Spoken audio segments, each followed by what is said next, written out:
Selamat datang di channel Manusia, channel yang membahas hal-hal yang kecil yang mungkin tidak kita sadari ternyata memberi dampak yang luar biasa di kehidupan kita dan lingkungan. Kali ini aku akan membahas tentang konsumsi garam.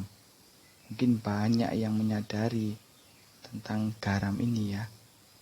Kita juga sering memakainya untuk bumbu dapur kita. Dan bahkan banyak yang mengatakan kalau masakan itu tidak enak kalau kurang garam.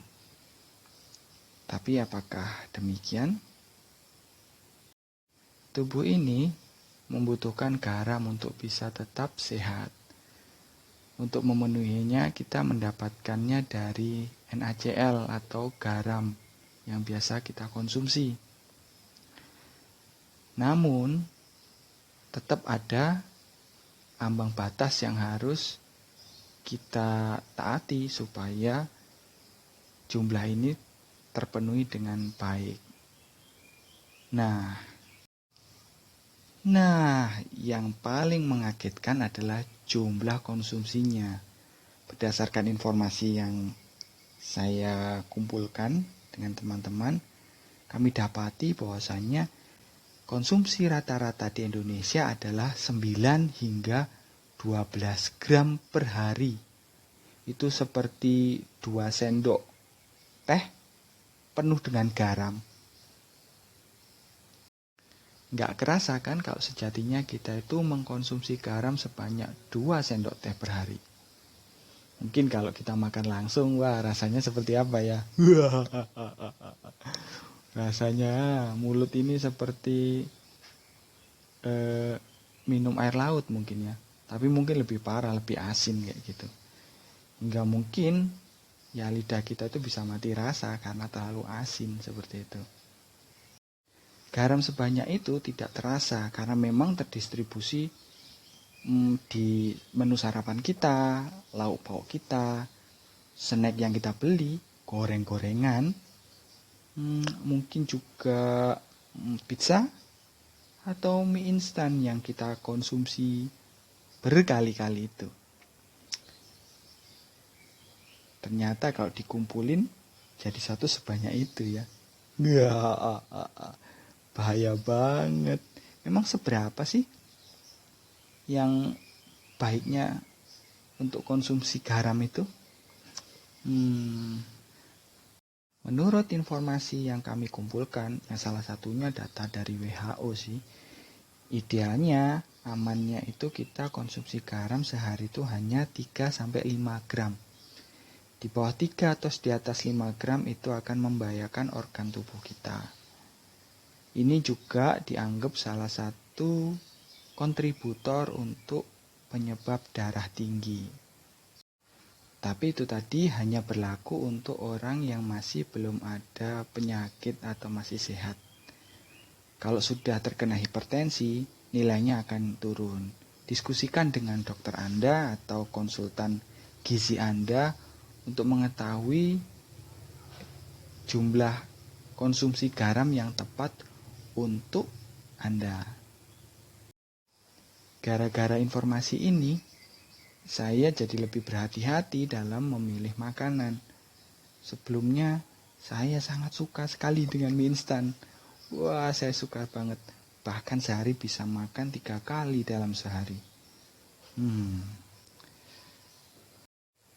Oke, sekedar fun fact, kemarin ketika ke supermarket dan membeli mie instan favorit saya, itu saya lihat di bagian angka gizinya, informasi gizi yang ada di belakangnya, saya agak kaget karena selama ini saya nggak memperhatikan itu. Ternyata di situ ada seribuan miligram natrium.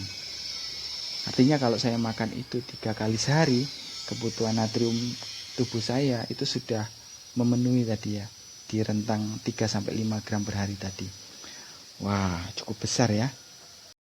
Dengan memakannya sebanyak 3 kali dalam sehari, saya sudah kehilangan slot untuk makan makanan yang lain yang mengandung natrium. Wah, Nggak nyaman juga ya kalau seharian saya hanya makan mie instan. Ternyata masalah konsumsi garam yang cukup tinggi ini tidak hanya terjadi di Indonesia. Di negara ASEAN itu juga banyak negara yang mengalami hal yang sama. Kita mungkin salah satu dari 3 besar lah. Ada lagi yang mungkin konsumsinya juga lebih dari 9 gram. Untuk mengatasi masalah ini mungkin kita itu bisa lebih sering lagi untuk melihat informasi gizi dari makanan yang ada. Di situ kita bisa melihat berapa kandungan natrium, sehingga kita bisa membatasi konsumsi kita. Fun fact lainnya, itu adalah di negara Korea sana, mereka pernah tercatat mengkonsumsi lebih dari 5 gram per hari. Akhirnya, pemerintah di sana mengambil aksi untuk mengurangi dengan membuat regulasi yang ketat, membatasi pelaku bisnis makanan untuk membatasi jumlah garam dalam pengolahan makanannya. Wah, ketahuan lebih dari 5 gram aja mereka sudah panik ya. Gimana ngelihat konsumsi garam kita ya? Wah, bisa lebih panik lagi mereka. Makanya kalau teman-teman coba browsing ya, distribusi, mungkin kita punya salah satu merek mie yang kita ekspor cukup banyak ya. Ya mie selera-selera kita itu. Nah, coba rekan-rekan browsing seberapa besar kandungan garam yang ada di kemasan. Yang saya temukan itu ada perbedaan komposisi dalam pemberian garam antara garam di Indonesia dengan penggunaan garam di negara targeted. Contohnya di Korea Selatan itu.